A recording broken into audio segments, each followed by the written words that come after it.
the occasional greengrocer's alliance of Pennybridge, Isle of Anira. Things the listener should know as he or she hearkens to this tome. There are a few things the listener should know as he or she hearkens to this tome. First, the entries in this book are arranged in alphabetical order, rather than in order of evil or appetite for human. Do not, therefore, assume that just because the bumpy digtoad appears early in the book, that it is necessarily less wicked than the squeeblin, which comes later. Although in this case the digtoad happens to be much less evil than a squeeblin. In an earlier edition of this volume, there was a distinct change in artistic style from time to time. As you will soon learn, this was due to the woeful fact that my right hand was gobbled during my expedition, and I was forced to relearn sketchery with my left. My commitment to you, listener, is such that I could not allow my lack of dominant hand to dominate the excellence of the finished work. So, I have spent the intervening years honing, tirelessly, my skills that I might once more have dominion of hand. Lastly, this book is by no means an exhaustive compilation of the many wondrous creatures of Erwiar.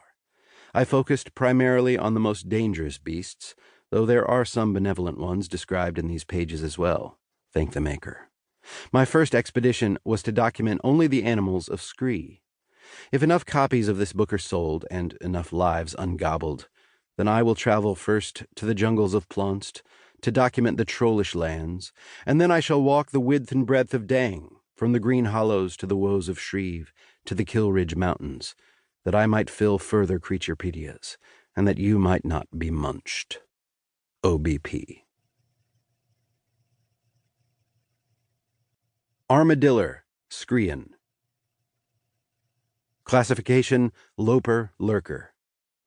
I happened upon the Skreean armadillar whilst bellying my way through a pile of leaf mud on the 20th day of first moon. I remember that it was coldish outside, but not too cold to keep me in my warmish sleeping sack, when I heard a shuffling, gruffling noise outside my tent. By the time I had skivvied and emerged from the shelter, the shuffling gruffler was gone, but I followed a faint disturbance of earth for a short distance, bellied gently, so gently, through a depression of leaf mud, heedless of its possible infestation of geefs, and beheld the male armadillar gruffling and shuffling through the woods. Weakness. The Skreean armadillar's main weakness is chocolate. If none of that is at hand, as it wasn't that night when I went leaf mud bellying, its secondary weakness is belching sounds. I'm not certain, since I've never beheld a female with my own eyes, but I suspect a hearty belch reminds the armadillar of its mother, or perhaps sets it in mind to seek out a mate. It turned on me shortly after I spotted it. I belched, a necessary skill in the wildlands of Skree, and it struck a contemplative pose that was meant, I believe, to appeal to any onlooking female armadillars. I took the opportunity to flee. Taste, like hen meat. Demeanor, casual, fetching. Bomnubble, Skreean. Classification, grinder, grabber, clincher, lion-waiter, gnawer.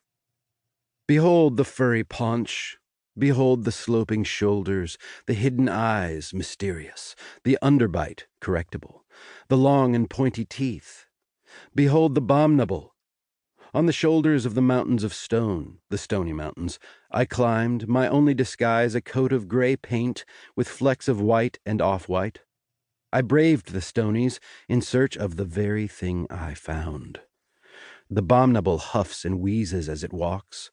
It kills its prey and drags its prize to a den, which is typically below the snow line of the mountain, where the beast grinds and gnaws what it has clinched and grabbed.